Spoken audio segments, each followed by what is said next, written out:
What's up, everybody, and welcome to a golden edition of Morning Cup of Hockey, or as we're calling it today, Afternoon Cup of Hockey, presented by Bet365. Whatever your bet is, it's never ordinary at Bet365, and we are also presented by Parasso, the most complete choice for shaving and beard care. Made in Italy since 1948, Parasso has been a staple of Italian culture and barbershops globally for 4 generations, so get 15% off at Parasso-USA.com with our promo code Hockey15 in all caps, Hockey15. Big thanks to Parasso for the live event in New York City on Thursday night. Thank you to everyone that's listening who showed up. It was great seeing everybody in person. That's Colby Cohen. I'm Johnny Lazarus, and we have a day of celebrating to do. The first time in 46 years, the United States men's hockey team is golden. The women's hockey team is golden as well. It's a double bang, whatever you want to call it. The tandem, I don't know. We won gold in every single category in the game of hockey. We took their sport, and now it's ours for the next 4 years until they can compete for a medal again. With that said, Colby, I know you're smiling, you're smirking. You've been dying to talk to me. We haven't talked since Thursday. What is on your mind? Man, that was special. It really was, and you know, I don't have a ton of moments where I'm yelling at a television during a sporting event. I just don't have those moments in my life. I usually sit there, I watch. I'm never up too high. I'm never down too low in watching a sporting event because I know that at the end of the day, like, I'm just watching. I'm a spectator. I'm not involved. I don't feel involved. But this was so different. Watching these guys compete and, watching these players play for their country. And I think one of the most incredible things about it all was just how proud these guys were to be playing for Team USA, and how patriotic they were, after the game, the Jack Hughes interview, the Quinn Hughes interview, thanking the troops. Like, even though he was buckled, still thanking he was buckled. the players on FaceTime with the President of the United States, the FBI director in the locker room, the Secretary of War tweeting the players, making jokes about Connor Hellebuyck being the new Secretary of Defense. Like, you saw people from all walks of life, other sports. My cousin, who's an two-time Olympic skier and an NFL player, Jeremy Bloom, we were texting, like, he was blowing up my phone the whole game. He has a 2-year-old son who is going to start playing hockey now. He's been interested in it. He's been taking him to Avs games. He's like, Hendricks is playing hockey now. Jeremy was a football player and a skier, and he's like, I want my kid to be a hockey player. Like, the amount of patriotism that came out of that game and how united it made, let's say, a large portion of us from the States. It was so uplifting. It was so special to see. Johnny, I was when Jack Hughes scored that goal, when Charlie McAvoy made that save, when Jack Hughes got the penalty, whatever the different moments were, man, I was just yelling and screaming at the television. It was that for me, Johnny, as far as a spectator goes, I haven't had those type of moments as a sports spectator since I'm a young kid. And I honestly, the one I remember when the Flyers lost to the Devils in Game 7 in the conference finals in 90, sometime in the late 90s. And I remember it bringing me to tears. But since that, Johnny, I don't remember that as a spectator. And I'm just very, very proud of everything USA Hockey has done because, look, we won the women's gold medal. We won the men's gold medal. We won the last world championships. We've got 2 of the 3 last world juniors. America has planted. And the Hellebuyck tournament too. The Americans have planted a flag here with this sport. And we are now considered a favorite to win every event. And it was all just too good to see. And just all of the events, like, again, I'm sitting there and I know everybody's got their, they're freaking out because the FBI director was in the locker room. And I'm like, look how excited the players were. What's more American than having the FBI director, who's a huge hockey fan, celebrating the players are putting their gold medals around his neck. I mean, the whole scene to me, it was so surreal to see the whole thing. I don't care who the FBI director was. I don't care who the administration is. Just having all the support and seeing all these people from all walks of life. I saw Taylor Twellman was tweeting about it. You got David Portnoy tweeting about all these huge personalities. Johnny, the whole thing, man, to me, it's a storybook type of moment and a storybook ending. And before I start criticizing Canada, I want to give you an opportunity to tell me about your viewpoint on it. Well, for me, there's two things. I mean, I guess I'll start with what this means for me. My favorite part of the reactions. It's the videos today of the local youth rinks. And listen, we had a tragedy happen in the hockey world last week in this country, and something that should never, ever happen in a hockey rink. And seeing videos today, Zach Halverson, I'll shout him out on Twitter. He posted a video, talking about plenty of reaction videos from rinks all over the USA this morning. But the super rink in Blaine has 2 Might teams stop their game, and both teams come off the benches and celebrate together. Kids are skating around the ice together in the middle of their game because the parents in the stands find out that Team USA wins. I remember in 2010, I was playing in a middle school hockey game at Iceworks in Syosset, where the Islanders used to practice, and our game was delayed after Zach Parise tied the game. So we didn't start our game until that overtime concluded. And I remember both teams being in the lobby, our parents being in the lobby, watching on one little flat screen in the lobby when Sidney Crosby broke all of our hearts. And that could have been a moment of jubilation. That was a moment of sadness and depression. But now seeing the happiness in our country and a sporting event bring people together. Our country always comes together in tragedy, but seeing our country come together in something like this, where, it's not the same as Miracle in 1980, but the after effect is hopefully what we're going to see now in our country. It's everyone celebrating this game, everyone celebrating the USA doing something they haven't done in 46 years. I've never seen Colby. I said it to Jeff and Tyler and Carter on the postgame show yesterday. I said it to my friends that I watched the game with. This is something we've never seen before. Literally have never seen it. I was not alive to see a men's hockey team win the gold medal at the Olympics. So it just means that much more. And for sure, I want the story today to be all the kids that we're seeing in their games yesterday, finding out the US won and what it does. And Dan, I just one more thing. Dan Rosen had a great tweet, and we love Dan. He's a friend of the show. I'm going to paraphrase a little bit, but Dan said 15 years from now, we'll be talking to a kid making Team USA for the first time, and we'll be asking him where he was when Jack Hughes scored that goal. And he'll have a story. And there's going to be so many kids who have that story, and we've never had that story. So I guess we haven't since 1980, but that's my rant. 51 minutes ago, Toby Keith just tweeted out the video from the locker room of the guys singing that song and jumping around, and the beers are flying everywhere. I mean, this is what I'm talking about. You get Toby Keith tweeting about it. You got Bill Burr tweeting about it. I talked to you. More kids are going to play hockey in the United States because of that game yesterday. My cousin is a great example of it.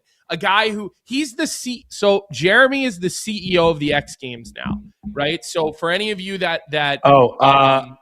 Colby, just correct yourself here. It's Toby Keith's account, I guess. He passed away, according to our chat. I didn't realize Toby Keith passed away. So I didn't Toby either. Keith's so account. Just make sure you correct yourself on that one. Brought to you courtesy of the red, white, and blue. I didn't know that he was dead. When did Toby Keith pass away? I have no idea. Our chat can. Last year, New York Green is saying, quick correction on that. So it's his account, but it is his official account. It's got over a million followers. But so my cousin, he's the CEO of the X Games. He's like, dude, you got to help me get 3-on-3 hockey in the X Games. This is his first thought. This is a guy who's the CEO of the X Games. Yeah. You know what I mean? And so you just have this bigger aura around all this, which is just, listen, it's unbelievable to see this. And I couldn't have been to this, even now, I'm watching the videos of these guys celebrating, and it's so emotionally charged because these guys are going to be, they're going to have this moment forever, and very few people will ever get to have a moment like this in sports. A moment where the whole world is watching. I think you can make an argument, Johnny, like this is a bigger moment than winning a Stanley Cup. It really is. I bet you the viewership was higher. More people who don't give a shit about hockey watched it. And I'm telling you, like, I think there's an argument to be made for that. And I think that few players would probably admit it that are still playing. But I do think that that there's an argument to be made. So well, and like the percentage to make the NHL is small, and the percentage to be an Olympian is even smaller. So yeah, like I think there is credit to that statement. Maybe it's different now because this young generation hasn't necessarily grown up watching NHL players in the Olympics, but we grew up watching NHL players in the Olympics, and that's what you wanted to be. You wanted to be an Olympian. You wanted to wear the gold medal, and now these guys can do it. And kind of speaking to that too, Colby, this might be a topic for later. We'll ask James Van Riemsdyk about it when he comes on too. The celebrating the guys are doing and that they're not going right back to their teams right away. I think I've seen some comments of like, you guys won the gold medal, congrats, but act like you've been there before. They've never been there before. Like, they've just done something that's historic. The U.S. has only gotten saying that. What Canadian fans are saying that? I want to see their players go back to their teams. Well, here's the reality. Team Vic USA Vic, picked a Vic team. wants Matthews back for Wednesday. Team USA picked a bunch of whiskey drinkers, not a bunch of milk drinkers. And we got a lot of milk drinkers in our sport now, man. Things have changed. And these guys are going to party. I hope that they party. I hope that I'm reading online right now, they have accepted the invitation to be at the State of the Union address tomorrow night. Speaker of the House Johnson, which again, these guys should be celebrated. This is great for hockey. We always talk grow the game. Man, there is no bigger way to grow the game than a gold medal in the Olympics against Canada, because in the NHL Stanley Cup Finals, there's a lot of markets that are very tuned out to that. People are not dialed on that. You don't have flags on the line. You don't have countries on the line. This is so much bigger, okay? It is so much bigger. And, on the other side, Johnny, I got to tell you something. The behavior and the coping and after the Canadians won the Four Nations event, okay, last year, I didn't get on here and say, oh, well, it's not a real event. It's an exhibition. Oh, well, the Americans didn't have their best player, Quinn Hughes. The Canadians got to add a player during the tournament and the Americans didn't. I didn't do any of that. I said, you know what? Until the U.S. beats Canada, there's nothing to say. Canada is the top dog. This whole thing that we're coming, it doesn't mean shit until we beat them when it matters most in the Olympics. And that's what they did. And to watch Canadians cope with this and say, oh, well, we only lost because of the goaltender. You know what? The Canadians outplayed the Americans in that game. They 1,000%. did. And you know what? The goalie is the most important position in hockey. And it was the most important position. And it's funny, like they completely ignore a bunch of the saves that Binnington made throughout that game, right? He wasn't faced with the same amount of grade A's, but he was faced with them.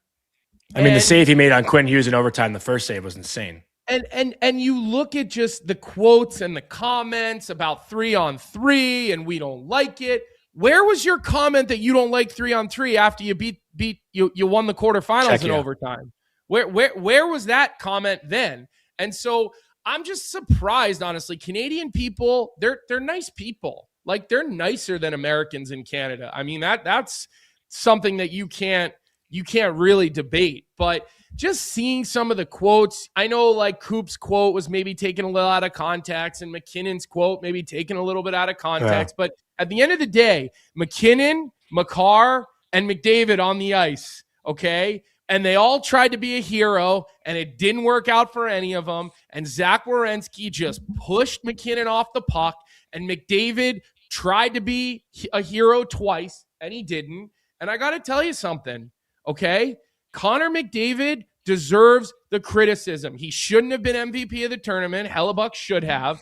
I think that that's complete robbery because Hellebuyck was the best player in the tournament.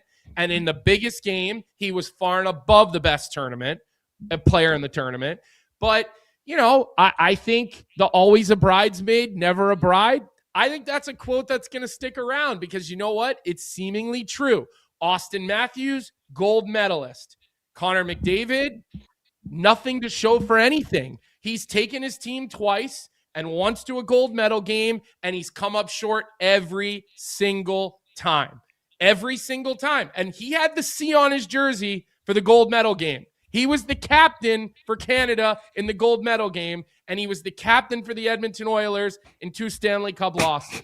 Okay? So here's reality, man. The questions are well earned about Connor McDavid. Nobody's questioning his talent. There's nobody as talented him as he is. But he's not winning in the game that matters most, and that's reality. I think you just did our whole show in one rant. You just hit every topic that we wanted to talk about. I can't help but laugh. You hit Hellebuyck, the milk drinkers, McDavid. You did it all. You nailed it. You got everything. Are you just buying time for yourself while you're thinking of something to say, or you went through 10 different topics? You let it all out. You're welcome to add want me to the jump show. In and cut you off. Feel free. Add to the show, Johnny. Well, let's start at one place and work our way through here. Like the place that I want to start is the 3-on-3. I'd love to start there because we talked about it a little bit on Twitter yesterday. It was a whole debate, but Crosby's goal was 4-on-4. I don't remember hearing anyone over the last 16 years talking about how that goal was ruined because it wasn't 5-on-5. And that was the whole thing yesterday, is that the tournament's ruined if you don't play Stanley Cup playoff or Stanley Cup final style at anything but 5-on-5. I don't think I saw it that way. I don't think you saw it that way. It should not be remembered as being a 3-on-3 game. It was overtime. Like that's how it should be. And then you mentioned McDavid, Colby. Connor McDavid makes the play. Jack Hughes defends him. Zach Werenski comes in and helps poke. You can talk too. It doesn't have to be back and forth. I'd like to have a conversation about the game and everything. If you want to chime in here, I'd really appreciate that. Go ahead. But the play Werenski makes, give him a lot of credit for the play he made in the offensive zone. The initial one-handed pass through the middle of the ice in the D zone, Cale Makar could have picked that off. That was a risky play that Werenski made after he helped Jack Hughes defend Connor McDavid. Canada just kind of cheated for offense in that moment and got burned. In the whole overtime, it felt like it was a team in white and individuals in red. And something Jeff Marek said yesterday was, you grow up in Canada, you want to be Sidney Crosby, you want to have that moment. Everyone in Canada in overtime yesterday wanted to be the guy. They wanted to have their moment.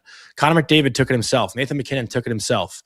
Jack Hughes, Quinn Hughes, Matt Boldy. Quinn Hughes and Boldy connected for that great play that Binnington stopped. But even going back to Four Nations last year, I remember a lot of criticism on Nathan MacKinnon against Sweden in overtime because MacKinnon had 3 different opportunities where he didn't pass the puck because he wanted to be the guy.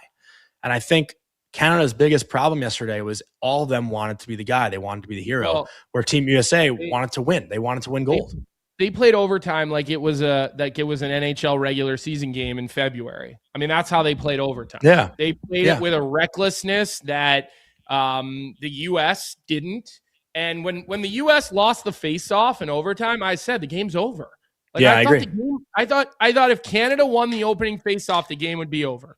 And when Jack Hughes took the high sticking penalty in the third period, I thought it was over. Oh, I mean, listen, Canada had every chance to win that game. About all this, okay? They had 1 goal. Sure, they had tons of grade A chances, but they had 1 goal in the game. You had a minute and a half, 5-on-3, you couldn't score. Okay. You had a power play late in the game. You couldn't score. And, we sit here and it's not, they had the 3 best forwards in the world on Canada. Yeah. I mean, it sure looked like it. It sure looks like McDavid, MacKinnon, and Celebrini are the 3 best players. It was McDavid, MacKinnon, Makar. But I'm just saying in general on that team, you have the 3 best forwards in the world on your team. Right? I mean, I don't know. And you couldn't get more than a goal. Well, credit U.S. goaltending. Credit the U.S. development model. I mean, why why are we making better goaltenders now? It wasn't, I mean, you think about some of the old Olympic teams for Canada. I mean, they had stacked goaltending rosters. It's just not like that anymore. It is not like that anymore. And look, the big time players like Makar, he gambles in overtime. He wants to step up, and then he doesn't back check. I mean, listen, that's going to run through his brain for a while. And for McKinnon, a guy who plays so hard and heavy on the puck, to just get pushed away from the puck, like by Zach Werenski, I mean, he just pushed him off the puck. Where's the desperation? And then you fast forward and you see the way that the Canadian media, you see that the way the Canadian fan, listen, not all. You did find a tweet by, I think it was from an Edmonton Oiler fan. You found a tweet about Connor McDavid. Vic, maybe you could throw that tweet up on the screen and we can read it. And this is from Tyler DT, who I believe when I clicked on his page, he's got Edmonton Oilers tweets, and he said, the narrative around Connor McDavid right now is rightfully earned. Best player in the league that cannot seem to lead his team past the finish line. McDavid has a lot of maturing to do. He needs to temper emotions and remain calm in situations. Going 1-on-3 twice in a do-or-die game against the best in the world is not true leadership. As of right now, McDavid is the best player in the league, but his reputation is that of a non-winner, and that is earned by him. I said what I said. Okay. I mean, Johnny, how do you argue with any of that? He is the best player in the league. There's nobody close to him. But I'll defend him in one sense there. Like Connor McDavid going 1-on-1 against Jack Hughes, I think anyone would advise him to do so. Connor McDavid had 1-on-1? Sure. Oh my God, yeah. Well, he did. He went 1-on-1 with Hughes. He got help from Werenski at the last minute when he got to the crease. But like when Connor McDavid got his feet going on that play, I was like, oh no. Like he knew it was Jack defending him. He knew it was Jack defending him. And credit to Jack. Jack made a hell of a play. Jack got thrown on the ice right before that. Him and Sully actually in the post-game press conference joked about it. Jack was like, Sully, I bet you were happy seeing me hop out there when McDavid got the puck. I advise anyone, and that was the problem with the post-game quotes. Like you couldn't see the videos for hours after. So I advise anyone, it's on the NHL YouTube channel. You can go watch the post-game press conferences. It's much better to hear all the guys actually talk than to read the quotes. But listen, Connor McDavid is without a doubt the best player in the world. Like no one's denying that. He was the best player in this tournament. He was unbelievable the entire way. But I think him and McKinnon combine for 1 point in the quarterfinal and semifinal and the final at even strength. You know, you need your top guys to be better. We talked about it last year with Team USA. Our top guys were good. They were not good enough. Eichel didn't score. Matthews didn't score. Hughes didn't score. This time around, it's the opposite. As good as the Canadian superstars and firepower are, those guys didn't score in the big game when it mattered most. You know, Cale Makar gets the only goal in the gold medal game. Yeah. I mean, look, I would say that I was really confident that Connor Hellebuyck was going to have like a high-end performance. Did I think he was going to have one of the greatest goaltending performances in the history of our sport? Look, I don't remember the game of hockey probably previous to like 1995, okay? So I know some people in the chat are going to, we'll have some ideas about some goaltending performances. But, I mean, to me, that is a top goaltending performance in the history of the sport of hockey. In a game 7 to have that level of performance, again, I've never seen the actual end-to-end game of the 1980 game, but it seemed based on the way that they painted the picture that was like a Jim Craig level performance in goal. I mean, the saves that he made throughout that game, and then the desperation help. The Charlie McAvoy one, I mean, that one's like a forgotten one. And you know who shot it? Tom Wilson. Imagine Tom Wilson at the game winner after all that stuff. I thought he could be an X factor. I thought he could. I mean, he had that huge hit on Larkin early. That was like a tone-setting hit. Crushed him. Crushing hit. Yeah, crushed him. So it's like, I mean, Connor Hellebuyck had one of the greatest goaltending performances in the history of our sport, but he was so good all tournament. Like he didn't flinch once. He didn't have a bad rebound all tournament. He was out.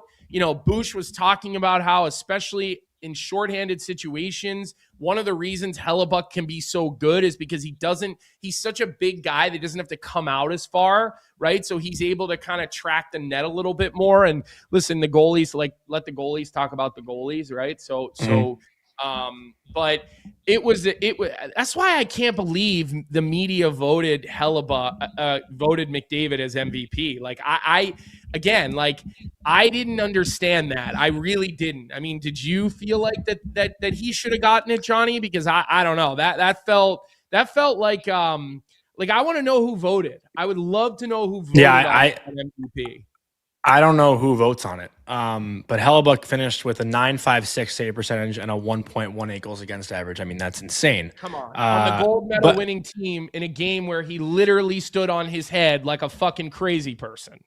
Yeah. No, I don't know who votes on it. I'm not gonna like spend a lot of time talking about the MVP. I don't think we won the gold medal. I don't think anyone really cares about the MVP. But Colby, I want to bring Reimer in. By the way, let's bring him in. Is he ready? Here. Let's bring him in. Yeah, let's bring him in. All right, let's bring Reimer in, Vic, if we can. No read. Let's just bring him in while we're talking about it. But I think we always talk about in games, and sometimes it's easy, it's low-hanging fruit, it's cliche to talk about scoring first. The first goal is huge.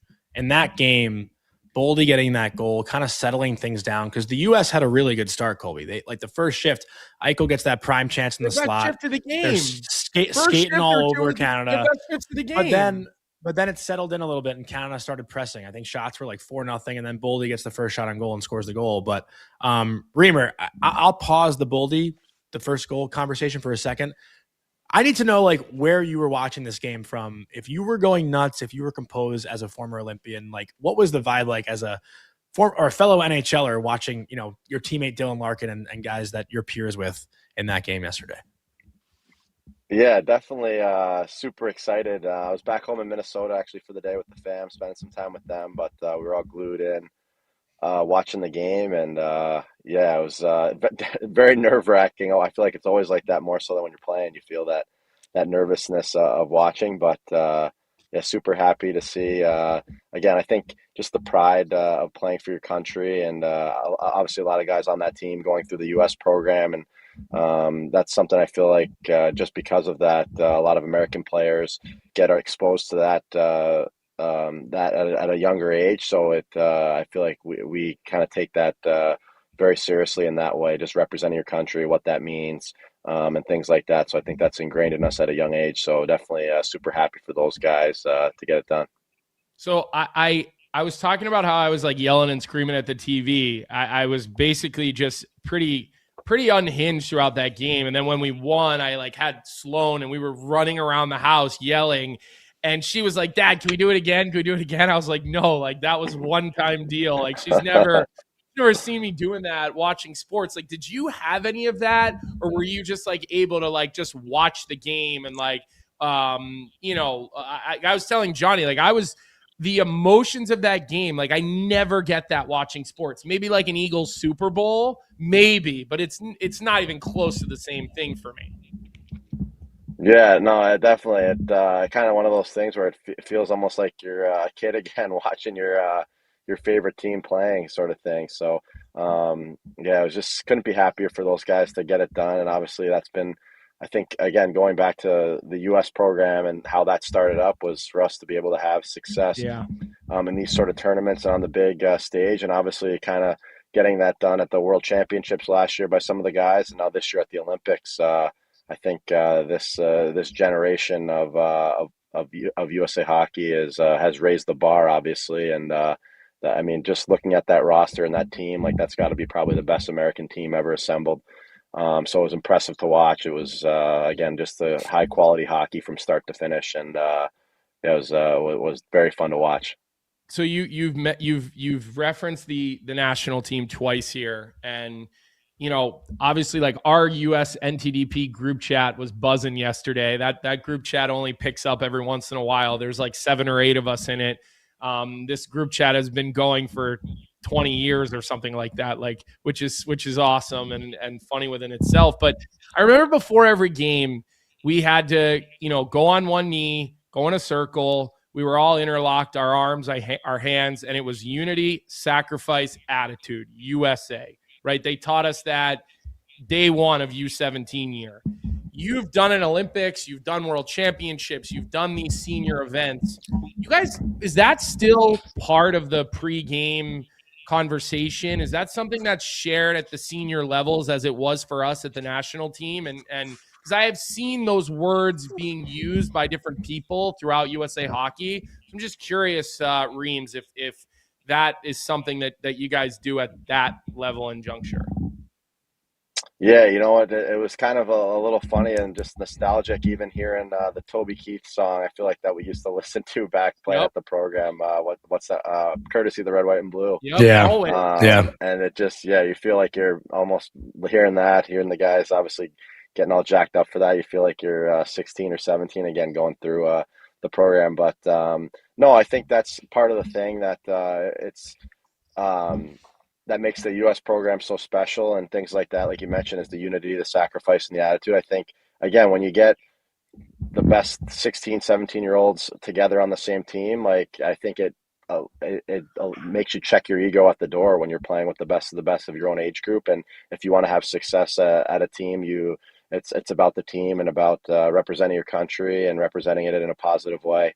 So I think just things like that are always good reminders of that. And I think that's something that USA Hockey has done a great job of kind of getting that out of again, because we all know how we were when you're that age, and if you go to be the big shot on maybe your junior team or where you came from, but all of a sudden you're now with the best of the best all on one team. Like it's all about that kind of humbling yourself in a way to put the team first. So I think that kind of ingrains its way all the way up through the ranks of USA Hockey. Reamer, this is kind of like a low-hanging fruit question, but I feel like we got to ask you about, some of the guys you've played with that you watch now win the gold. And it is different. Like, the way you guys are talking right now, I'm sure it's super cool watching guys you grew up playing with, achieve this kind of, I guess, ultimate goal at the world's biggest stage. But, Dylan Larkin is obviously someone we're going to talk about. The first three games, I don't know if Colby was as critical, but I was definitely, saying he was a little bit quieter than I expected him to be in those first three preliminary round games. But then Sweden, Slovakia, and yesterday, like Larkin just turns it up a notch. And I actually just got a text. I'll shout him out. My buddy Rowan Savadon, who grew up playing bell tire with Larkin growing up, like always knew Larkin was this kind of guy. But seeing your teammate, your captain, a younger guy, someone younger than you, kind of a different perspective, but go out and have the game he had, have the tournament he had. Like, I guess the question is, like, is it almost a different kind of appreciation because he isn't someone you necessarily grew up idolizing, but you now see his work ethic every day and, maybe you look up to a guy younger than you? Is that fair to say?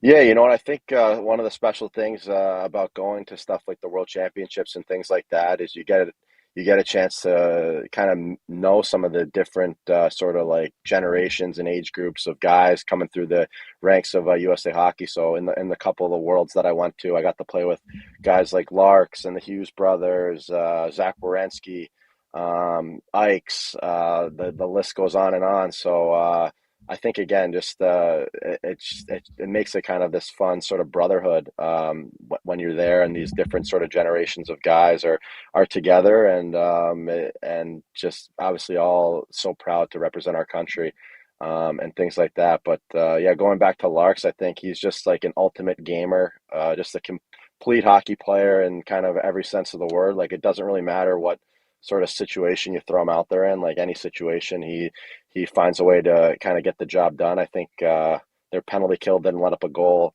the whole tournament. Mm-hmm. He was obviously a big part of that. That's a big part of his role on our team in Detroit as well. But I mean, it's super happy for him to get a chance to play on that stage and just show what he was all about and show so well. And he's definitely a guy you could tell, like, even at some of those World Championships, even though maybe he was one of the kind of younger guys, like, he's someone that everyone sort of gravitates to and just brings people together. So I think he's again, you can't say enough good things about him.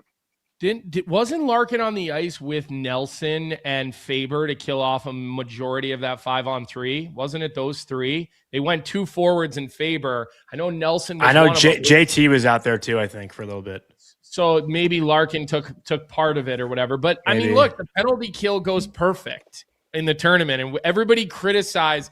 I mean, I loved the quote. We got a bunch of whiskey drinkers on this team, not a lot of milk drinkers, right? And I think he's referring to, some of those picks at the bottom of the roster that people question. Brock Nelson was a guy people questioned. JT Miller was a guy. Vinny Trocheck. Like, you look at the way they picked this group, and it's obviously they went with a team. There were certainly guys that are maybe better players that they could have brought, but if you're looking at this and you look at the way that they had to win and you look at how tight the games were, it certainly looks like Bill Guerin and his staff knew what they wanted in every situation.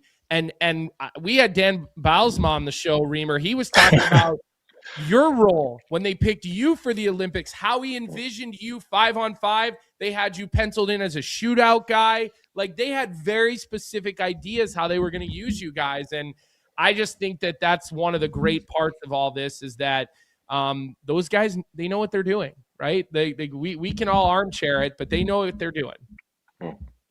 Yeah, you know what? I think, again, just the situational aspect of the game. I don't know if it's underrated, but you need guys, again, that can win faceoffs. You need guys that can kill penalties. You need guys that can play on the power play.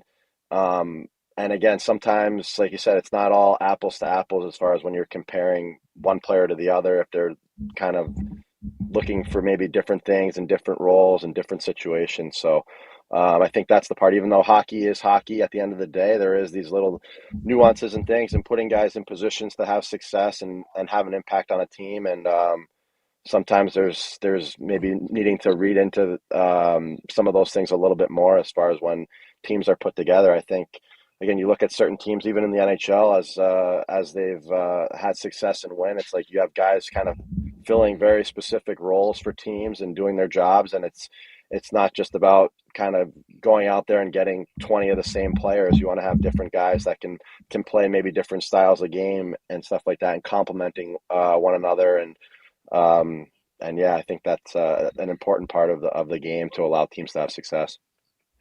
Reamer, this might be a bit of an uncomfortable question, so I apologize in advance. But just with like, I don't know if we've seen it really in the past. I don't remember to 2014, like whether Team Canada and 2010, if they just flew right back to their NHL teams. But it's going to be a couple of days till the guys return to their teams.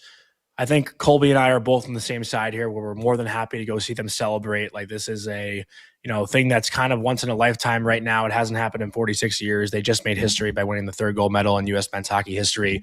Like, as someone who's teammates with one of the players, like, are you cool with, like, hey, go celebrate, do your thing, don't go for 2 weeks, but we'll see you, when you're ready to come back? Are you like in full support mode of go have fun, go celebrate, and then come back ready to go for our second half push? Where are you with that?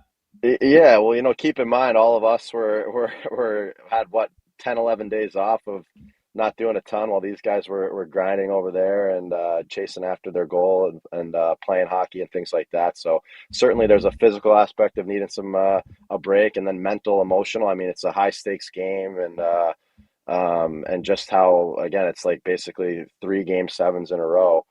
With how it is. So, yeah, I don't think guys are too worried about how guys like that, again, especially it's a lot of the best players on their teams coming back for that. So I know they'll be ready to go. I mean, it's only, a couple days of in between when they played last to when their teams will play going forward. So, yeah, guys are pros. Guys know what they need to do to be ready to play. And, again, I think certainly getting a little bit of a chance to get a little bit of a break mentally, especially, is a good thing. So I think that'll kind of allow guys to be a little more refreshed when they come back. I'm trying to find it, but I can't. One NHL coach had like a comment and was basically like, "Yeah, I don't expect any of our Olympians to be very useful this week, so we'll probably we'll just count on having them the following week back in the lineup." And I had a good chuckle out of that, because listen, no matter what country you're from, you understand the magnitude of this, and again, just all of the way that this came together for these guys was incredible. But there is a guy I want to ask you about, Reamer, and he's a guy you played with in Toronto and wore the C on his chest for Team USA. And I will say this, I'm guilty of this as well, because I'm highly critical of Austin Matthews when he wears that Toronto Maple Leafs jersey.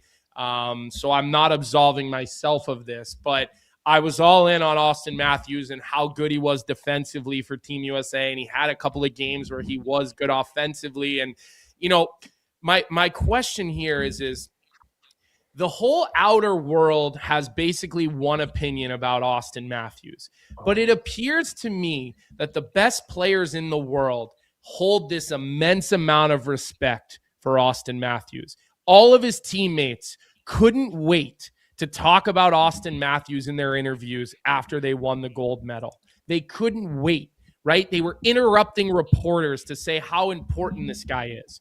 You have Bill Guerin and a group of people, Chris Drury, Zito, guys, people that have either won as players, they've won as managers. You've got Mike Sullivan, who's got multiple Stanley Cups, bleeds for this Team USA and USA Hockey, and then go down the bench to the other coaches. And they all picked Austin Matthews to be the captain.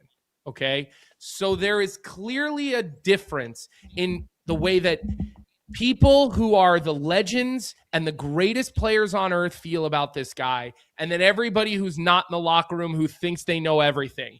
And I'm putting myself in like, I'm not absolving myself here because I'm hard on the guy, right?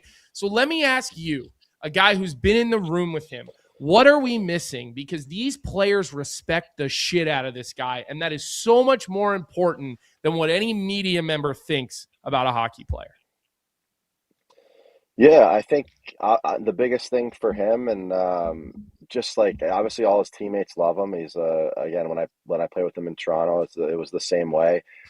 He doesn't cheat the game. He doesn't cheat his teammates or cheat himself, and by that I mean he doesn't just rely on just his talent and things like that to be a good player. Like he works at it. He puts a lot of time in on his craft and just being the best that he can possibly be. And obviously, again, he's been on that pedestal from a very young age as far as being this high profile guy and things like that. And again, just to see him, how he buys into pretty much all areas of the ice. I mean, he plays in every situation, plays 200 feet of the ice, and just doesn't cheat the game, things like that. I think when your best players are doing stuff like that, it's contagious, and I think that's an important thing. And obviously, he's a guy that has a ton of respect from guys all over hockey and all over the league, just with how he approaches the game and what kind of teammate he is and what kind of person he is.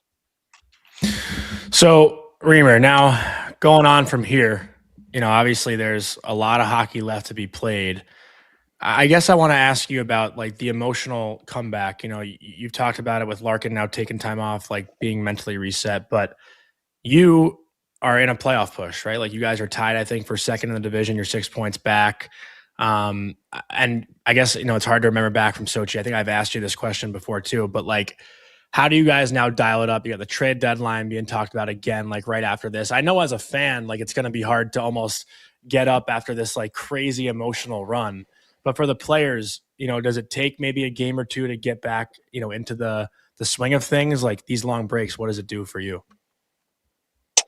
Yeah, I mean, as far as the guys that were probably over there at the Olympics, I remember, again, being pretty disappointed coming back. Just we lost a heartbreaking game to Canada in the semifinals and things like that. So certainly, again, you got to make sure you're ready for the investment and the emotion of getting up to play in an NHL game and win that, and do the right things. Because again, like you mentioned, we're especially for a lot of these teams where it's so tight all throughout the league that these last whatever it is 25-ish games for most teams are going to make or break it, so there's not much wiggle room there. So yeah, that part's obviously going to be interesting to see in a way, because I'm sure maybe some guys it might affect more so than others as far as that. But yeah, no, I think obviously this is our job, and this is first and foremost the things that we're excited about and the goals within these sort of teams. So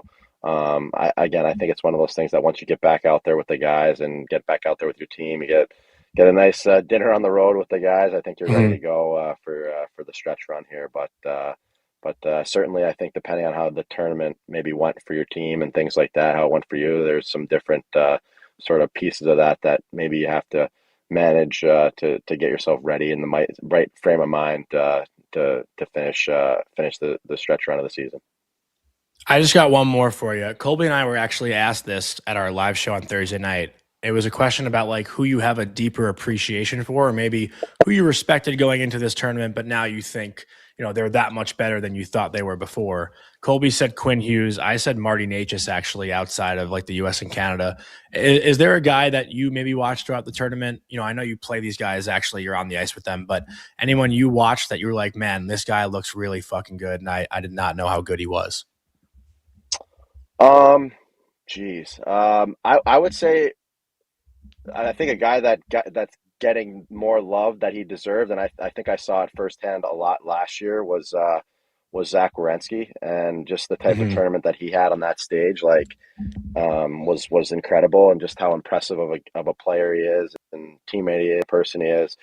So I was really happy for him to have such a strong tournament. Like, it was no surprise that he played as well as he did, to be quite honest, just because, again, seeing it game in, game out last year, day in, day out, practice didn't matter. Just like, he's a complete stud in all areas of the game. So I was really happy for him to obviously have such a huge impact on the tournament, and that play he made on the game-winning goal was world class. Just to win a race and out battle a pretty good player on the other side, and then make the play that he did to set all that up was pretty impressive. So I was definitely happy to see him get some more some more maybe love, some more respect, things like that, but definitely not surprised by it just from what I saw all last year playing with him.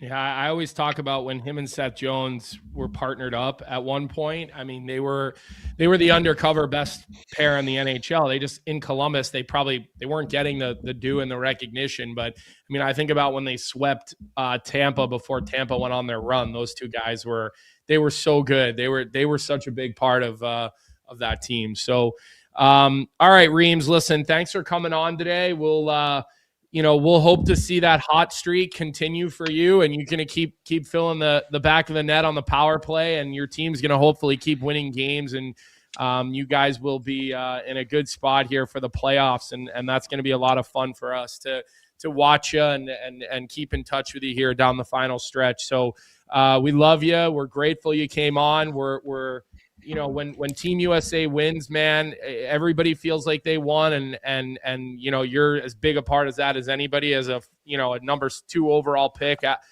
born and raised through the USA hockey system, right out of our brick hockey club with the green electrical tape on the knob of the stick, right? So everything about that is just so meaningful, man, and we love you, and we're so happy to see the US win gold.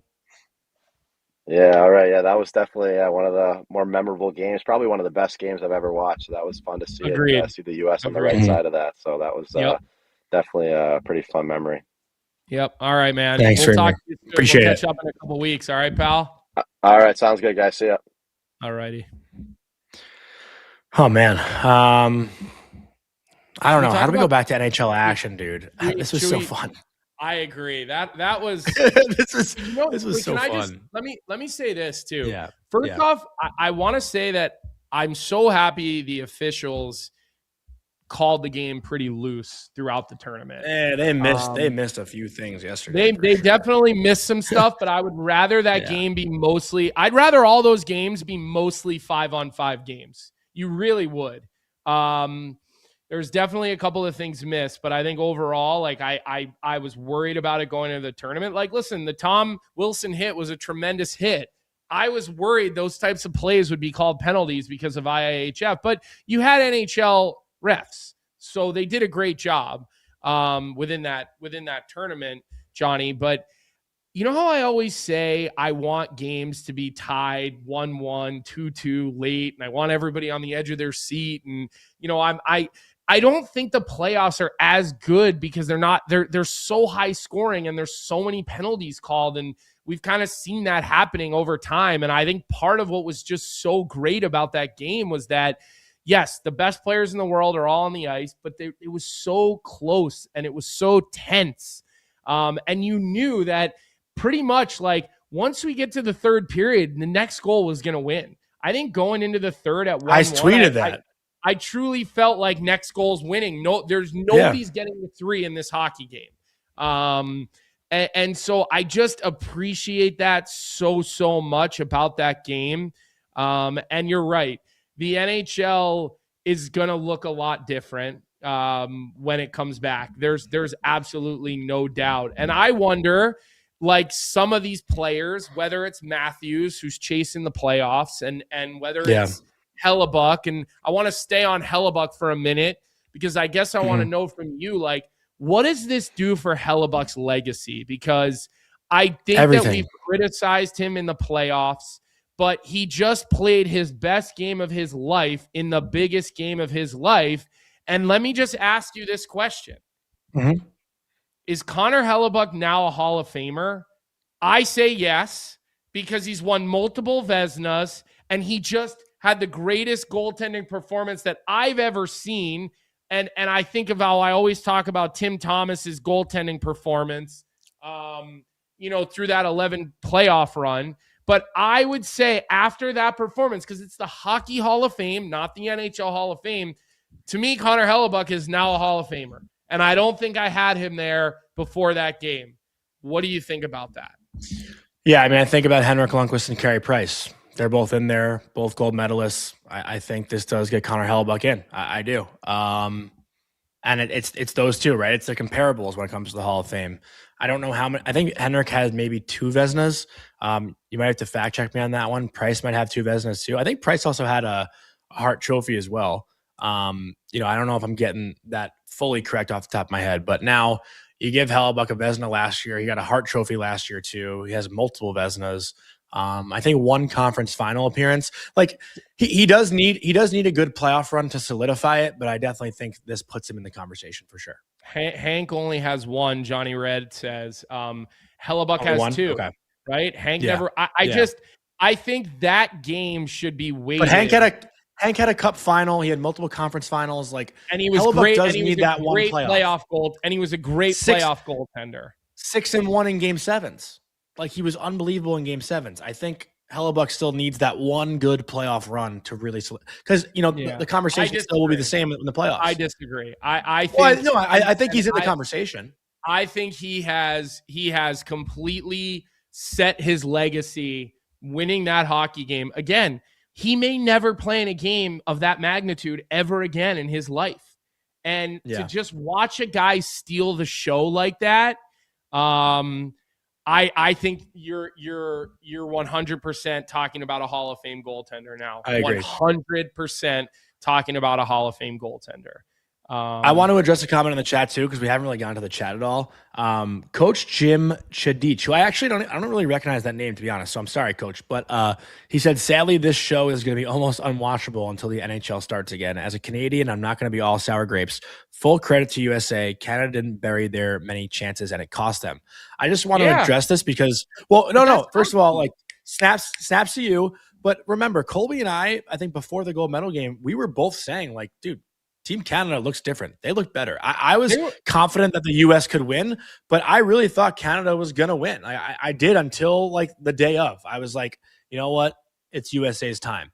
But the whole tournament, I thought Canada looked like the better team, and I thought they were destined for gold. And, I don't want us to be like these insufferable Americans, but, it's the first time we're seeing this. It's our first show back since we won a gold medal in the Olympics. I mean, we spent the whole tournament talking about Macklin Celebrini and how good he was and how good, Canada looked. And so this is our first show back. And so we're going to spend time with it without a doubt. I have a couple of other things that I wanted to talk about here too, Johnny, and there are some Canadian topics as well. And I do agree. Lazarito says JD Bunky's flip out was utterly pathetic. I never knew. It's for clicks, I think. I never knew who that guy was, but I got to tell you something. His stuff was pathetic, like wildly pathetic. I mean, like beyond pathetic. I couldn't believe that those were things that he was putting out. Like you said, I guess it's clickbait. It's rage baiting. The other thing that I wanted to hit on was just the honoring of Johnny Gaudreau and his kids being on the ice and his kids being in the photo. Like, I'll tell you this, Johnny, the first time that I thought they would win was when the Gaudreau family flew over there and they were there for the game. And I remember saying to myself, there is no chance they are losing with the Gaudreau family in the building. There's just no chance. And the hockey gods are a real thing. And some of those pucks that stayed out of the net and some of the misses for McKinnon, and Celebrini gets a breakaway, and that 5-hole shot that gets snuffed out by Hellebuyck. Man, like, I'm sorry. You all know the loss that I've recently had, and you start thinking about things maybe more spiritually when you lose a parent, a family member, a sibling, whatever it may be. Man, the hockey gods were smiling down on USA Hockey and that team. And I think part of that had to do with how involved Johnny and the Gaudreaus were in that tournament. And, Johnny, there's a reason his jersey was in the locker room, and there's a reason he meant so much to those guys. And, he would have been a player on that team. So it really was beautiful, and it was touching. And in those moments, to be able to even think, let me go get his kids, let's get his kids out on the ice, like, that shows you the culture of the Tkachuks, Larkins, Werenskis. That goes back to the closeness of these guys. They all played on the national. I think it's like 15 of the 20 skaters went through the NTDP, and 20 of the 25 skaters went through college hockey on that team. And you just can't tell me that doesn't have an impact, because it does.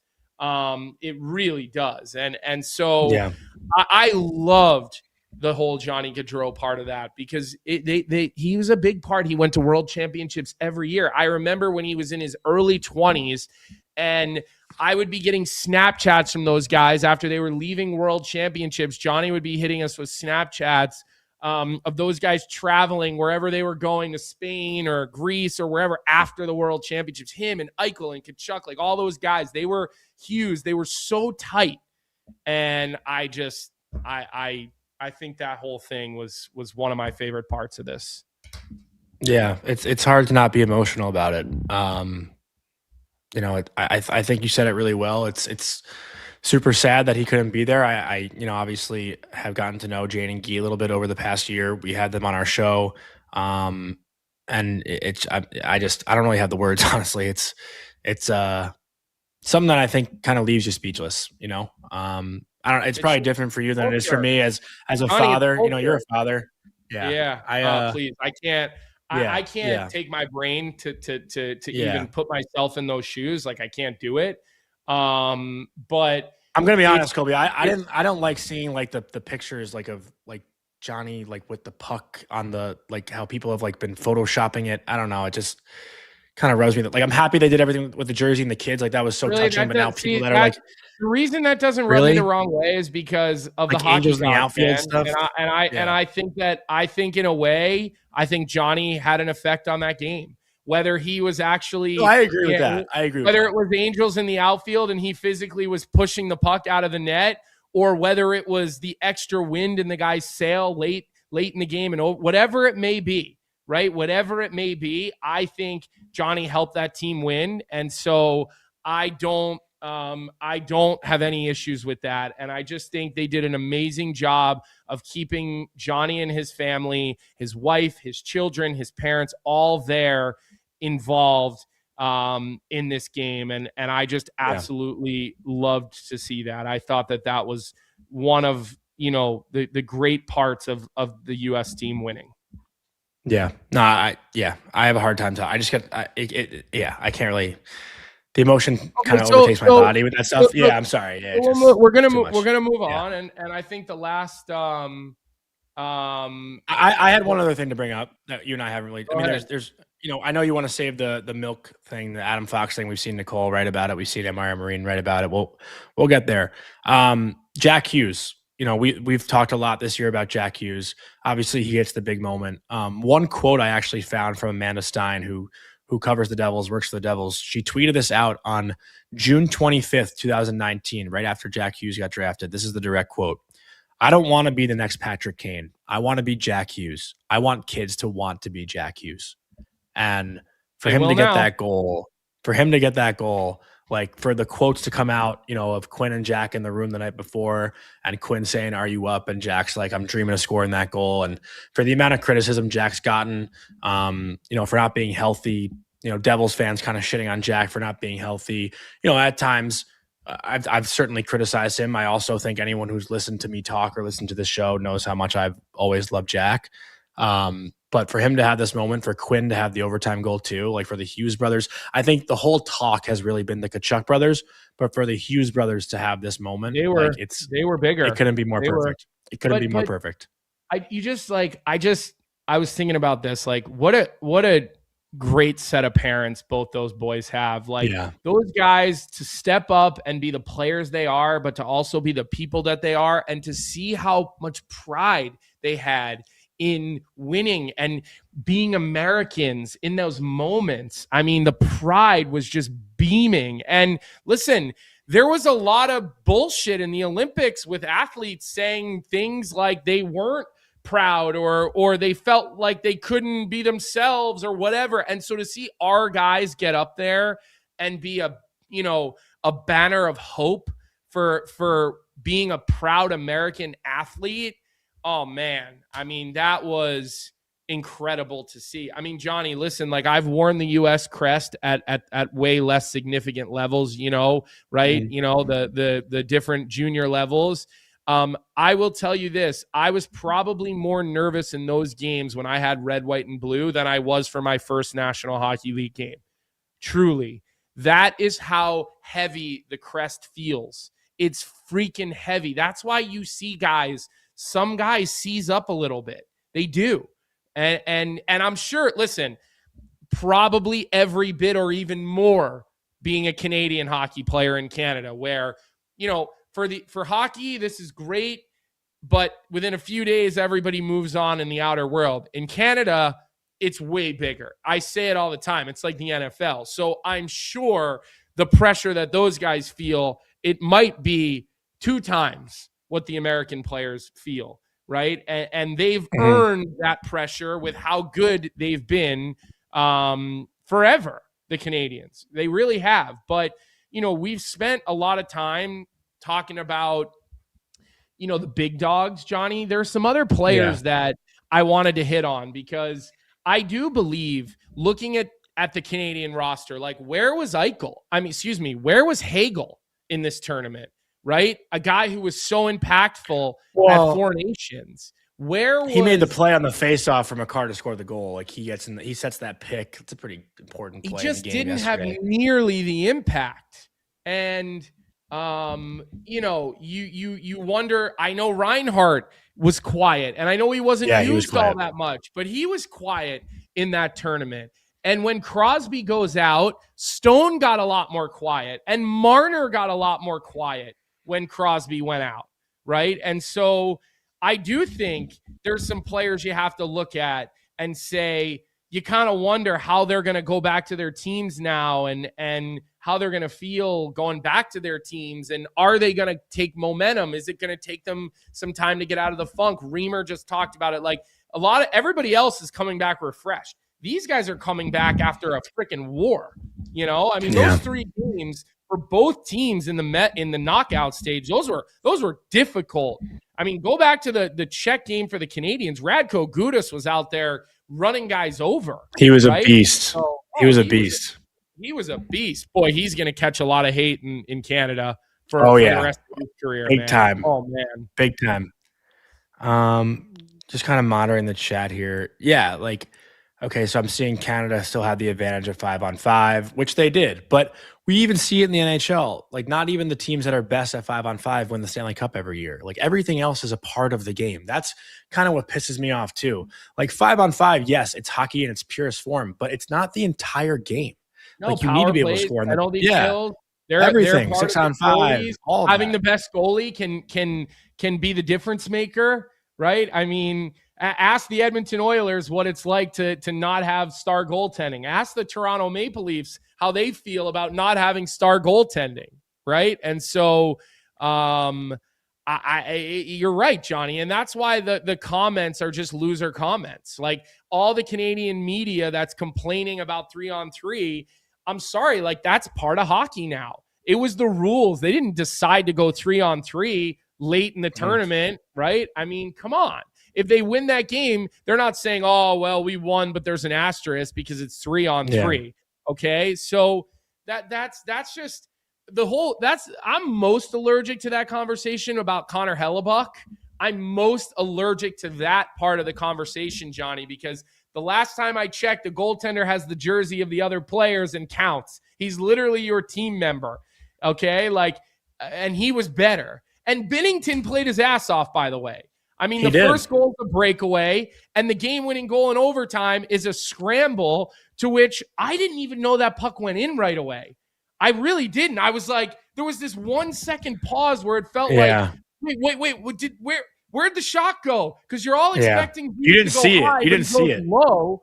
Like he goes low because he opens Binnington up in that aggressive style that Binnington plays. But there was a brief moment where I was like, what happened? Mm-hmm. I screamed, Jack. Jack. Yeah. Like, even Kenny was delayed. Kenny was delayed too. That's what I mean. It was this brief moment where you didn't because the puck didn't come out of the net. Yeah. How awesome was he, Kenny Albert? I mean, this whole run. Oh, he killed it. Yeah. Unbelievable. Yeah. We'll try to get him on our show when things quiet down. He was great on men's and women's. He was great on both the men's tournament and the women's tournament. He really was. I don't know if you saw Julie Stewart Binks's comment, how moronic she made herself sound with what she said. Oh, no. That's my friend. What'd she say? Oh, my God. What a pathetic thing to tweet. She was actually giving credit to Cassie and Cheryl for doing a great job on men's and women's. But in doing so was like, oh, yeah, man could never do that. And I'm sitting there like, wait, Kenny Albert literally just did that. Yeah. It was just a moronic comment. I mean, listen, she's a moron. I think that she's an absolute moron, and anything that she says is just moronic. Don't need to do that. I laughed at that Twitter. Like, I bet you Cheryl Pounder and Cassie Campbell, they were probably cringing to be a part of that tweet when she put that tweet out. But boy, that was stupid of her to say. Huh. That's your friend. Sorry, that's your friend. Yeah, I don't really know what to say. Yeah, that's. Listen, I didn't see the tweet, so I don't even. Yeah. I say like I feel bad for Nate Thompson. He's got to work with her, so I okay. You can come on, dude. Come on. Let's get into the Mike Sullivan stuff. An opinion that you don't agree with. I mean, I have an opinion. You can, but now you're just you can, but now you're purposely trying to make me uncomfortable. So let's go to the Mike Sullivan stuff. We could talk about the whiskey drinkers, milk drinkers comment, because I know I've seen a lot of comments in the chat about it. And I thought the same thing that Nicole thought, that MYR Marine thought when that quote came out. I don't think Mike Sullivan necessarily intended it this way, but Nicole said in the chat, do we think Sullivan's milk versus whiskey comment rubs Adam Fox the wrong way after not making the team? I think it has to. I don't see how it doesn't in any way. I mean, you literally say we picked a team full of whiskey drinkers. We picked a team full of attitude, full of personalities, and you left your best defenseman off of it. Like, I don't know how it's not looked at as as an insult or a slight. So I think I have a bit of a different approach on this because, listen, I said all along, I don't believe anything. Even our good friends have told us about how, it was only Bill Guerin's decision to make that call. I think I don't believe any of that, my opinion. They made a decision and they wanted a certain mix of players and they wanted certain roles. And boy, were they right on all of it. Yeah. You can't question they win. And that's where I think Adam Fox is unfortunately left off that team. When I hear that comment, Johnny, I don't look at it as much as a slight against like Fox and Caulfield and Robertson. And I think it's just more of a feather to JT Miller and to Vinny Trocheck. And to Brock Nelson. You look at Brock Nelson, Brock looks like he's 50 years old, right? I mean, like, he literally looks like he could be someone's dad. And so I guess similarly to what Doug Armstrong said before the tournament when he said, nobody played themselves off the team, but some guys played themselves on, right? And so I that's more how I viewed that. Me, I'm always quick to take it to the Rangers and bust your balls about things. And again, I didn't believe what we were told. Oh, they lobbied for Fox to get on the team. I didn't buy any of that narrative, but I didn't look at that comment, Johnny, and my brain didn't take me to really the guys who were left off. It took me more to, this is why the players we picked were here. This is why Brock Nelson had his big moments. Vinny Trocheck and JT Miller killed 18 penalties off for this team. Now, I was criticizing the shit out of JT Miller's stick position on the tying goal against Sweden. I was pissed as all hell that he was on the ice for that moment. But what do I always say? Mike Sullivan knows more about who should be on the ice than I do. 10 out of 10 times. So I have my opinion. His is a better opinion than my opinion. Okay. And so that comment to me was just more about the players that they picked. And I think there's a better way to say it, though. There's a better way to say it. I don't think it was intended on being interpreted this way, but it's hard. It's hard for a Ranger fan to not see it that way. I feel like. Yeah, I understand why most Ranger fans would see it that way. Yeah. I didn't respond with John. No. What are you I'm just saying. About? No. As somebody who is always quick to go to the New York Rangers, because it's the New York Rangers. It's fucking New York. Like, we're always going to do that. It's reality. It's freaking Broadway. They wear red, white, and blue, man. Like, they're the Rangers. They're an original six. But I didn't go that way with it. I really didn't. I get your point. I'm not discounting it, but I didn't go there with my thought. I'm not making a whole fuss about it, but I've seen a lot of fans comment on it, and I get why. That's kind of where my brain went as well. I don't think it's as deep as maybe other Ranger fans have made it, but it certainly did put a light bulb in my head of, oh man, like that's kind of a slight. One other comment, Colby, unless you have one final thing to say about it. I've been on the record saying that's a divorce waiting to happen. All right. Oh, yeah, right now 100%. they're sleeping in separate bedrooms. Okay. Yeah. And soon they're going to have their own apartments. And then eventually someone's filing for divorce. And that's what's going to happen there. And I've been on the record saying that before, Johnny. So my mind has not changed about that. I'm with you. One last comment from the chat, I think, before we kind of wrap things up on today's show. Eric said, Jake Gensel was USA's worst player. My team, Cutter Gauthier, would have been in his place.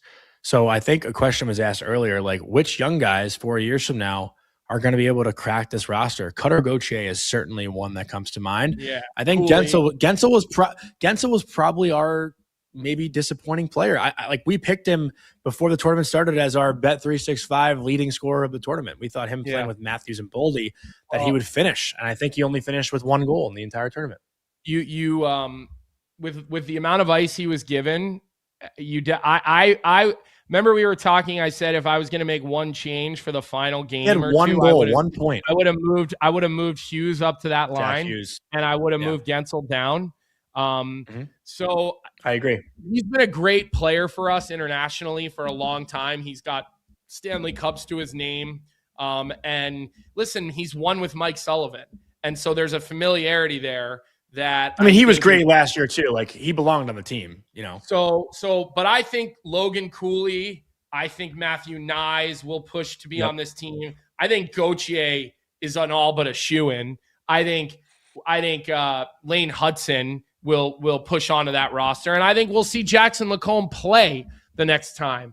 I bet you Jackson Lacombe will get a bigger opportunity next time, because look, there will be a little bit. Let's think about it. I don't know. Like, how old is Charlie McAvoy? Were him and Slavin? He's like 27. So these guys are going to be 30, 31 years old.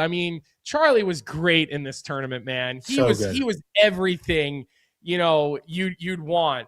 Vlasic's going to try to push his way onto this team. But I guess for guys to push on, there's people who are going to have to come off, right? How old is Slavin? And Slavin did not have the tournament that he had last year with the Four Nations. He just didn't. He was still pretty damn good. He was really good in that Sweden game.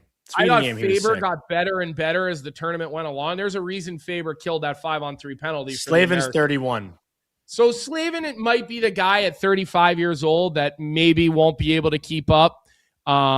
Jackson Blake is another good name. Listen, and then go to Canada. You're going to have Bedard is going to try to push his way onto the team. Nazar might try to push his way onto the team. Josh Doan is being thrown in the chat here. Like, listen, there's going to be no shortage here. I think we are coming into a 15-year period where the U.S. and Canada are going to go head-to-head a lot, and it's going to be tremendous hockey. And I'd like to see Russia eventually back in. Ryan Leonard is another good name. Schaefer for Team Canada. Well, Canada, yeah. You know, and so we're talking just USA, right? We're going to see really good hockey between these two countries, man. They've never been so even as to they are right now. And look, I am gloating because we deserve to gloat. We won, okay? We won Worlds, we won Women's, we won Men's. So we're going to gloat, okay? I'm still not sitting here saying that Canada is not, like, you got two top dogs. It's 1-1. Right now, we got the gold medal. But Canada's done it long enough that we got, like, somebody said, to be a rivalry, you got to win. Okay, now we won, right? Our women, they win, right? They're on a different level in this rivalry. Them and Canada go back. They beat 8 straight games. The U.S. women beat Canada this year. Yeah, 8 and straight to games. beat them twice, for the women to beat them twice in that tournament, incredibly difficult to do. I mean, I love that Hillary Knight, who didn't get a ton of ice in the third period, goes out and gets that tying goal. I have such a good photo on my phone of after the U.S. women won in Korea, Hillary Knight and I with her gold medal. I'm not going to dig through and look for it right now, but I have such a good photo. Like, I've known Hillary since we were teenagers. So seeing her get that game tying goal, and then the game winner was obviously an insane play by Keller. But look, we are in for some really good freaking hockey between these two countries. These countries are in great shape. I mean, dude, Macklin Celebrini, like, I mean, what he did in this Olympics, he must have had, though, Colby, like, he must have had 5 grade A chances. I bet you he had the most for Team Canada in the gold medal game. He must have had. So I looked at Sportlogic. For those who didn't listen this morning, I looked at Sportlogic. The chances were 26-12 in favor of Canada for the game, but the grade A chances were 13-8. So it wasn't like that lopsided when it comes to grade A's. Most. That's what I said. The Americans, they didn't sustain, but they had a bunch of really high-end one-off plays. And listen, Jordan Binnington had a really good game for his team. Yeah. He really did. He had a really good game for his team, you know? But, I mean, that was the first time in my life that I was like, you know, like, even throughout the tournament when Macklin was doing well, I was like, okay, I can be happy for Canada because it's Macklin. You know, because I love that kid so much, but not in the gold medal game. Like, forget him. The chance he got late in the slot, oh my God, I was like, game over. Game over. That little saucer pass from McKinnon on the power play. Hellebuyck, you could see it from early in the tournament. He never wavered. Did he let in one shoulda have, coulda have in that whole tournament? I can't remember one. To be honest, the only goal I didn't like all tournament was in the Makar goal. In the red line? I wanted Oh, what about the one from the red line on Swayman? That was on Swayman, though. We're talking about Hellebuyck. Oh, you're just saying. Oh, I thought you meant the one goal in general. I'm just talking about the goal Makar scored in the gold medal game. You know, coming off the point. Like, I would have loved to have seen Hellebuyck have that, but like, who am I fucking kidding with how good he played? He was so good. I can't remember. Yeah, I can't really remember any bad ones. Like I said, when the U.S. lost to Canada, we didn't get on here and make any excuses about it being an exhibition tournament, about Quinn Hughes, like whatever it was. We didn't make any excuses. We just said, Canada, they're number one. Okay? We got nothing to stand on. So I'm disappointed to see how people are handling this, and they're not giving any flowers to the American team. No, and I think part of that is driven by Politics, The 3-on-3. in my opinion. I think part of it is driven by politics and the difference right now in the political stances of our two countries. And I think Gretzky said it, like, listen, US and Canada, they might be dysfunctional right now, but they're like brother and sister. They're like brothers. Eventually, they'll figure it out. They'll figure out all this geopolitical nonsense. They will. It's not going to change. And so I hope that the Canadian fans can come around on all that, because that's how we carried ourselves when Canada won in overtime, mind you. It was not a lopsided affair in that tournament. I also don't think this like takes away from that. Like Four Nations was still fucking awesome, you know. But we finally got ours. But like, you know, some of my like US, you know, big USA hockey fans or friends are now like, oh well, now we can put Four Nations like behind us. That tournament didn't mean shit because it was exhibition, and I'm like, it was still pretty awesome. Like, yeah, I'm not going to just totally discount that. I'm not going to discount Four Nations, but it's not the Olympics. It isn't the Olympics, but it's still they won the championship at Four Nations. Any way you slice it, US Canada. They didn't play it like an exhibition game, so we're not gonna call it an exhibition game, even though it is. It was you know, it was a made up tournament. Mm-hmm. They played that game like a game 7. Those guys. Yeah. So Canada won that game, and that's what we talked about. We didn't come up with anything else other than Canada reigns supreme. So hopefully the Canadian fans, they're disappointed, but hopefully they can come to a place of realizing that the U.S. won, plain and simple. The U.S. won. We got to get Tyler on. I want to know how Tyler's. I just saw that coming all too. the times he had that Canada hat on, and he was rubbing our nose in it a little bit. We got to get him on. We do. Well, you know what? I did that post game show with him yesterday, and we were pretty much on the same page. Like Tyler actually kind of took this like a champ. He wasn't really a sore loser. Wasn't complaining. No sour grapes. He was kind of aligned with me, where their guys just didn't finish. Like they had all the chances, they didn't score. You know, that's the bottom line. It's the bottom line. That's the reality. But I'm curious. He'd probably push back on some of our McDavid narratives. He probably would push back. To Johnny Red 8902, who's been pretty riled up this whole time, so I love it. And you know, that's what we love, right? Like we get riled up for the show. I just want to read the comment. Like sore losers always look for a reason why they lost instead of giving credit to the team who beat them. I do kind of like from the Canada side. I could see it. Like they had every chance to win that game. Like if I were them, I'd probably be doing the same thing. I'd probably look to reasons why they lost instead of give credit to us. Like last year, but last year for sure. But last year for Team USA, Colby, we looked to every reason why, you know, we blame Matthews for not scoring on the 3 chances he had in overtime. You know, he did. He had chances. We still called it like it was, and we tipped our cap and said, Canada, yes, you are still the big dogs. You're still number one. And so, sure, we can do gymnastics and find reasons and look at advanced analytics and go any which way we want, but you still have to tip your cap to the other team and realize no matter how many times Team Canada's Twitter account tweets, silver shines just as bright, it doesn't. It doesn't shine just as bright. No. Like you are first loser, plain and simple. Nobody wants that. Now, listen, a lot of those guys will get to play for another gold medal, and the ones who won't get to play for another gold medal, they've won their gold medals. Doughty's won his gold medals. Sid's won his gold medals. Those guys have won they've won their tournaments. They've won their medals.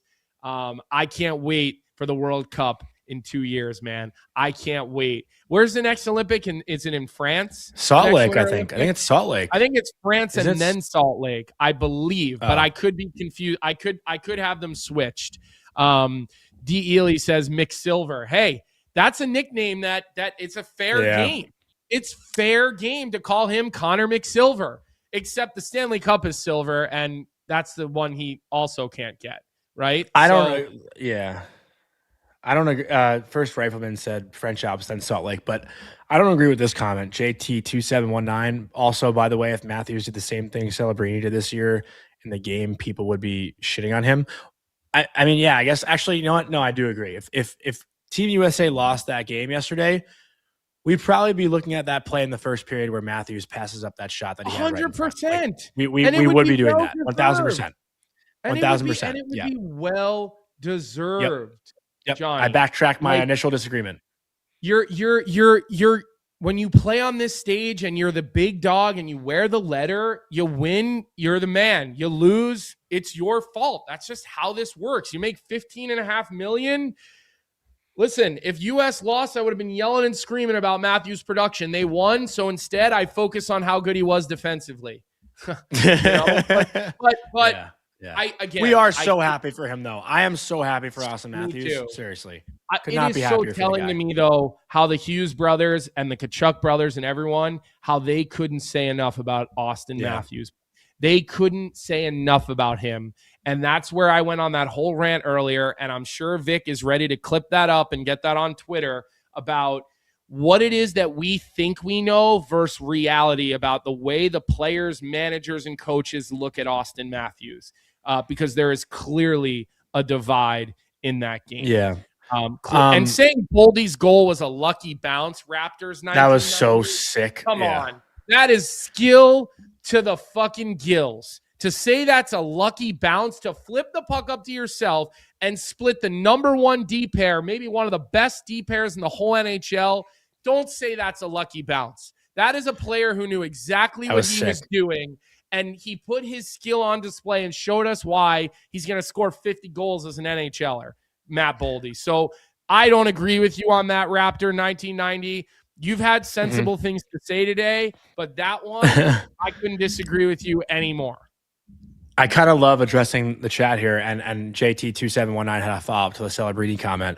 Everyone legit did last year for him not scoring with opportunities is about Matthews, whereas this year, Celebrini gets credit for missing opportunities in that game. Celebrini gets credit because he's 19 years old, and he's not the guy that Canada was leaning on to score goals. We are giving so much shit to Connor McDavid and Nathan MacKinnon because they didn't score goals. We're not going to give shit to Macklin Celebrini. Yeah. We didn't, like...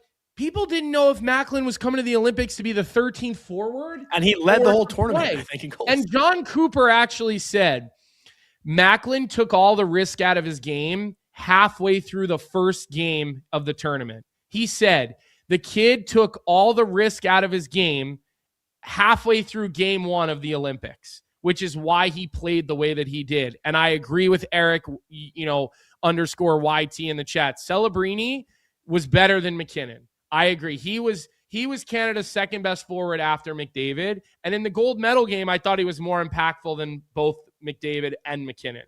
Celebrini. I really do. Hockey Canada is in good hands with that guy leading the way. And I do believe Bedard will be his wingman, right, in the next decade of hockey for this next generation when, listen, McDavid is still in his prime. There's no passing of the torch right now for McDavid and MacKinnon, but the guys coming up behind you are pretty fucking good. They're pretty fucking good. Any other topics to get to? We got to figure out what we're going to talk about tomorrow on tomorrow's show. I mean, we've basically covered it all. We got NHL stuff to talk about, I guess, going forward with games coming on Wednesday. But did you see Mike Eruzione on Dylan Larkin's shoulders? Yeah, that was awesome. Being held up at the bar. That was awesome. How good was that? I mean, having Eruzione there, how good was that? Right? It was awesome. Good. Oh, we're talking about the future of Canadian hockey. We haven't said Gavin McKenna's name once. I got to tell you. Well, why don't we talk about McKenna in the Olympics? We'll talk about McKenna tomorrow and what he did over the weekend for Penn State. And, I might, ever since my comment about him not going number one overall, he's rubbing my face in that comment. I mean, he is good for him. He's rubbing my face in that. We'll save that for tomorrow. Which I always like that when I call a guy out and they rub my face in it. I always love that. I think that's great because at the end of the day, I root for the players all the time, first and foremost. But we'll talk a little bit about that tomorrow. Raptors 1990. When I was like, "What are we going to talk about tomorrow?" He goes, "You guys should just talk about this gold medal for another 40 years and make another movie starring Kurt Russell." It's pretty good. Well, there was a lot of really. Well, did you heard Kurt Russell voice the open? Yeah, of the show intro. Yeah, that was awesome. NBC, yeah, which was awesome. Cool. Again, you see that and you're like, oh boy, there's something special. You got Kurt Russell involved. Eruzione's in the building. The Gaudreaus are there. Man, the hockey gods were smiling upon the Americans yesterday. They were smiling upon the Americans. we'll figure out what to get you guys for tomorrow. Maybe we'll try to get someone if anyone is able to function after this night at 11 in Miami that the players are about to have. They've landed in Miami. They've accepted the invitation to the State of the Union address. I think the women declined it, though. Trump even said, I'm the president. I'll get you there on a military plane if I have to. You'll be able to land, even though it's supposed to be shit weather, which is hysterical. And yes, the women said, we are sincerely grateful for the invitation to extended to our gold medal winning U.S. women's hockey team. And we deeply, I'm trying to make this bigger so I can see it. And we deeply appreciate the recognition of their extraordinary achievement. Due to the timing and previously scheduled academic and professional commitments following the games, the athletes are unable to participate. So, okay. Yeah, I mean, listen, I would have loved to have had them there too. And I can tell you this, having been in an Olympics, Johnny, even though the NHL guys weren't there, the men's and the women's Olympic teams support each other for hockey on a big level at the Olympics. They, on a big level, guys are at practice watching, guys are in the stands watching. On a big, big level, they support each other at the Olympics. I've witnessed it firsthand. And so anybody saying the guys didn't support the girls or whatever, the women, because they laughed at President Trump making a joke, just give me a break. Like, we talk about growing the game, like, stop with the thin skin bullshit. Some of the stuff I've seen on Twitter literally makes me want to vomit, where people's brains go with this. Like, it's like a joke. So great show today, Johnny. I know you're going to talk a little bit about the trade deadline, which is what, like 2.5 weeks away, 2 weeks away, something like that. Let's talk about March 6th. What we have planned for it. Yeah, March 6th, one of the most exciting days on the hockey calendar. Teams are setting up their rosters for a playoff push, freeing up cap space and adding future assets. So join the DFO crew Friday on March 6th at 11 a.m. Eastern time for the daily Faceoff trade deadline special. And as always, this show is presented by Bet365. We got our Bet365 bet of the night. We're going to look at the Pittsburgh Penguins, who are going to be without Sidney Crosby for a little bit, from what it sounds like. I'm not sure how much time he's going to be missing, but whatever your bet is, it's never ordinary at Bet365. Download the app and get in on the game. You must be 19 or older. The Penguins right now are plus 240 to miss the playoffs without Sidney Crosby. So kind of a good line to take. I would jump on that right now. Actually, I probably will jump on that right now. So great show today. We'll be back tomorrow morning. We'll figure out a guest. I'm sure we'll line some people up. Obviously, there isn't so much to talk about outside of the Olympics right now. Maybe we'll get someone at USA Hockey. I don't know, Colby. We'll figure out a plan here once we wwrap up. So any final thoughts from you? Well, the other thing that I can tell you all is that we truly do have merch in the works. They shared some designs with us for like a hoodie and a hat, and we're just getting ready to green light some of that stuff. So the merchandise is in the works. Make sure you like this episode. It's probably one of my favorite episodes we've ever done. Make sure you subscribe to the Daily Faceoff YouTube, leave comments in the stream, get the audio downloads going. We're sorry that the show is late today. I did not have power for the better part of the morning. We got hit with a pretty good snowstorm here, and we didn't have power. So we appreciate you guys all coming here later in the day for us. It's not our normal time. We'll be back to our normal time, 9 a.m. tomorrow. And other than that, we hope everybody has a great day. Stay warm, get your shovels out, and have a good rest of your day. What's up, everybody? Thanks for tuning in to Morning Cup of Hockey here on the Daily Faceoff YouTube channel. If you enjoyed the show, make sure to hit that like button, subscribe, and turn on notifications so you never miss an episode. And don't forget, we've got more great hockey content every day. You can catch DFO live at noon and stick around for the Sheet with Jeff Marek at 1 p.m. right here on Daily Faceoff. Until then, keep your coffee hot and your takes hotter.